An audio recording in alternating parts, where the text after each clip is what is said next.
North Korean soldiers are joining the fight in Russia. 4 brigades are currently being built, being trained and equipped by the Russians. Initially, there were rumors, then we had Ukrainian intelligence, then we had South Korean intelligence. Now we have videos of North Korean soldiers being inside of Russia and getting ready to finish their training with Russian weaponry to join the fight. This shows the weakness of the Western alliance, but at the same time, we have to ask what will be the consequences, and will South Korea and Israel intervene somehow on Ukrainian side, as some rumors are currently suggesting.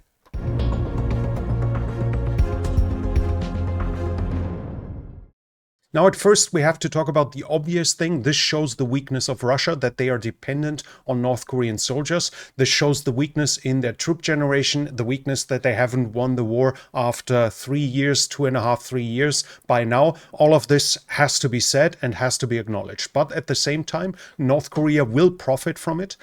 There is no soldier alive in North Korea that has big-scale combat experience. They had some border skirmishes. They had some special forces involvement. They have infiltrated into the south, so some North Korean soldiers have fired their guns in anger, but there is no experience in full-scale war by any soldier in North Korea who is alive. So they will gain combat experience, valuable combat experience that will allow them to adjust their doctrine and their tactics, but we have to expect that they will also be paid. Now, some of the payment might be fuel, some of it might be food, but we have to expect that some weapons and probably weapon technology will be given to the North Koreans as well. The South Koreans are currently thinking that the North Koreans build a nuclear sub. This might be already the result of technology transfer. At the same time, we have to say this shows the weakness of the Western alliance. On one side, the Russian side, we have an alliance that is willing to do almost everything to win this war. And on the other side, we have an alliance that is willing to do almost nothing to win this war. These are very bad preconditions for the second alliance to prevail in this conflict. Israel and South Korea are currently mentioned that this might draw them into the fight in some way, but they are not going to save Ukraine. We have to say this right away. Russia has the potential to escalate stronger than both of them. Israel and South Korea will not send ground troops to even the odds. Both will not start a mass production 24/7 for Ukraine to produce weapons for Ukraine without being paid, because otherwise their population would have to pay for it. And as they're democracies, they will probably not be able to sell that to their population. Russia, on the other hand, can pay back whatever both those nations do for Ukraine.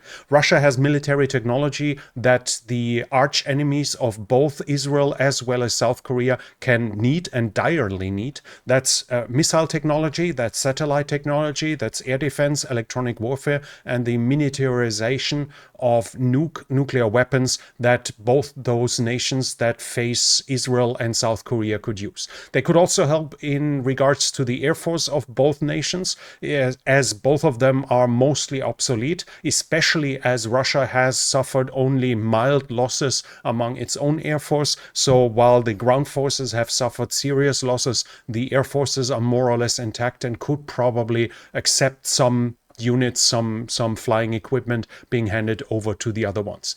Israel and South Korea can react, yes, but we have to acknowledge that they won't be able to react harsher than Russia will be able to. Ukraine isn't their war.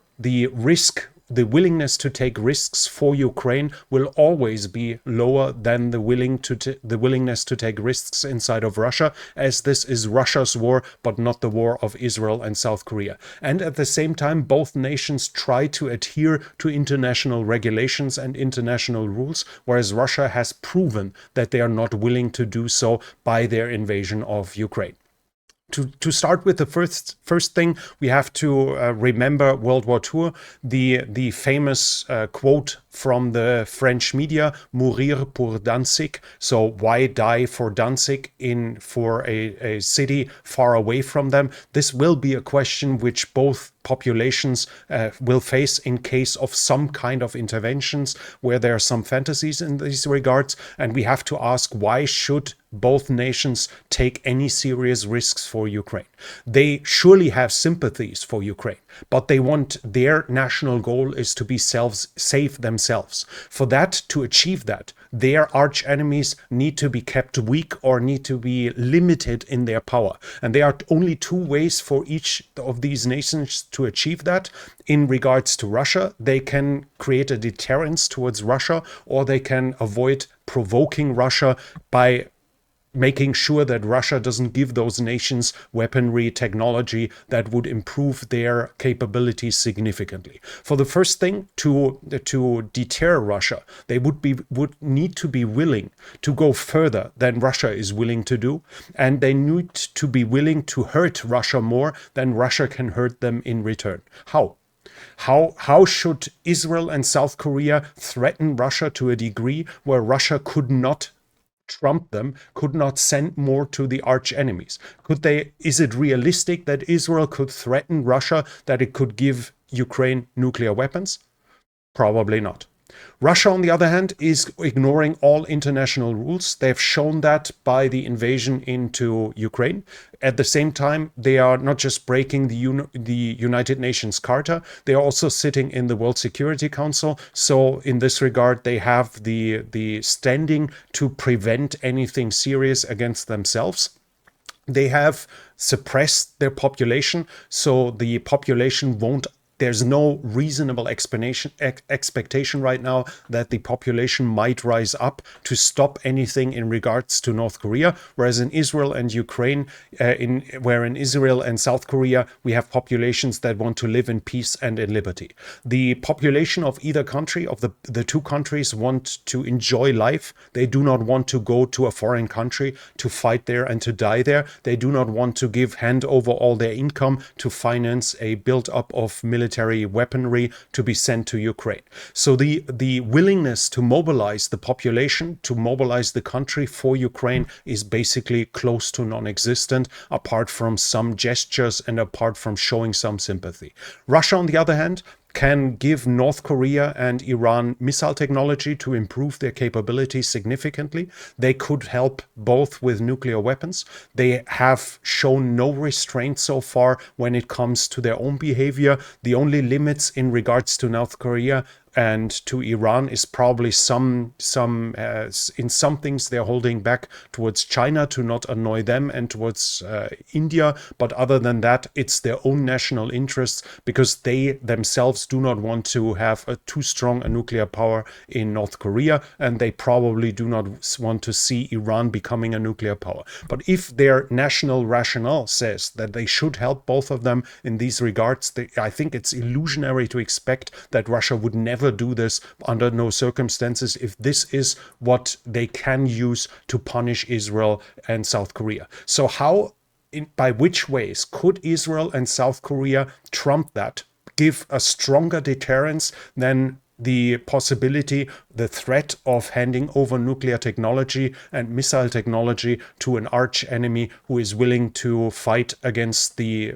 democracies of Israel and South Korea, especially as those two countries will always have to coordinate whatever they do with their allies, mostly the United States, and they always have to be able to sell that to their population, to convince them that this was necessary to do, to not be deposed by the next election or by an uprising, by a revolution, by mass protests in this regard. Nothing of this seems to be threatening the Russian government as of now. So in total, the entering of North Korean soldiers on the Russian side shows the weakness of the Western alliance. It shows the lack of will of the Western alliance and the limits of its deterrence in these regards. And to hope that Israel and South Korea will somehow save Ukraine will probably be futile, as Russia is always able to threaten both of them more than they can threaten Russia in return. And this will limit the involvement of both nations on the side of Ukraine, unfortunately. We have to say, unfortunately, hopes being put into Israel and South Korea in regards to Ukraine will be futile. That was it for me in this video. Not a happy video, but I read some comments in this regard, so I felt the need to do this. If you enjoyed the video, or if you liked the presentation, the arguments that I made. At least if this convinced you, I would appreciate the thumbs up. It helps with the algorithm. Leave a comment. What do you think both of them will realistically do towards Ukraine, to help Ukraine? And if you're new here, I would like to invite you to subscribe to the channel and hit the bell icon so you don't miss future videos. This channel is only possible because of the support of viewers like you. If you like to support the channel, you can do so by the means in the description. But that's it from me for now. Thank you for watching, and I'll be back.